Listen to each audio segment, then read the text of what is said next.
장가 기자, 일단 강영욱 씨 얘기 저희가 한번 계속 이어보려고 하는데 강영욱 씨가 이번 논란 관련해서 입장 밝혔지만 뭐 해명에도 계속해서 논란이 이어지고 있지 않습니까?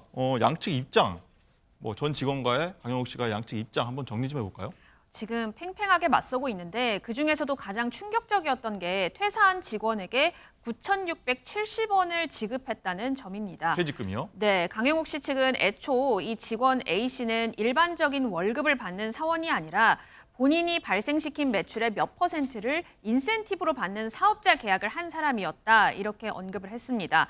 또 해당 직원이 그만두면서 환불건이 많이 발생을 해서 이 정산에 대해 협의하기 위해 연락을 시도했지만 닿지 않았고, 그래서 좀 연락을 해달라는 의미로 10,000원에서 세금 떼고 9,670원을 우선 입금을 했다는 입장이거든요. 하지만 직원 측의 입장은 다른데 이 9,670원을 지급한 지 3개월 후 노동청이 3자 대면을 하라고 하니까 그제서야 642만 원을 입금했으면서 이제 와서 돈 떼어 먹을 생각 없었다고 하는 거, 이거 변명에 불과한 것 아니냐라고 반박했고요. 예. 또 사내 메신저를 6개월치 본 데 대해서도 강영욱 씨 측과 직원들의 입장이 굉장히 다릅니다. 강영욱 씨 측은 이 아내는 처음에는 직원들의 대화가 다 나오니까 남의 일기장 훔쳐보는 느낌이 들어서 안 보려고 했지만 자신의 아들 얘기가 나와서 눈이 뒤집혔다. 허락 없이 본 건 맞고 6개월치 밤새서 봤는데 남성을 혐오하는 단어가 나오고 자신의 아들에 대한 말, 또 강영욱 씨를 형욱이라고 부르는 말을 보게 되면서 화가 많이 났다라고 했습니다. 자, 그런데 이거를 본 게요, 2018년 7월 21일인데 이 당시에는 직원들이 메신저 검열 기능에 대해서 알지를 못했던 시점이고, 또 강영욱 씨 부부는 이 7월 23일, 그러니까 이틀이 지나서야 이 변호사를 불러서 모든 직원에게 메신저 검열 동의서를 작성하도록 했다고 합니다.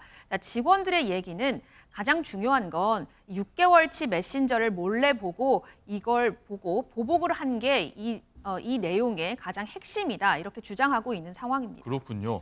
자, 이건 변호사님, 그럼 직원들 동의를 구하기 전에 메신저 내용을 들여다봤다는 것, 네. 그럼 법적으로 좀 문제가 될 소지가 있나요? 당연히 될 소지가 있습니다. 정보통신망법상 타인에게 동의를 구하지 않고 비밀을 침해하는 행위, 당연히 엄연히 처벌이 되고요. 형사처벌 대상이 됩니다. 실제 지금 피해자 직원들에게 무료 변론을 해주겠다라고 지금 나선 박군 변호사도 사실 2가지 정도의 쟁점에 대해서 지금 강영욱 씨의 변소 내용에 대한 반박을 했는데요.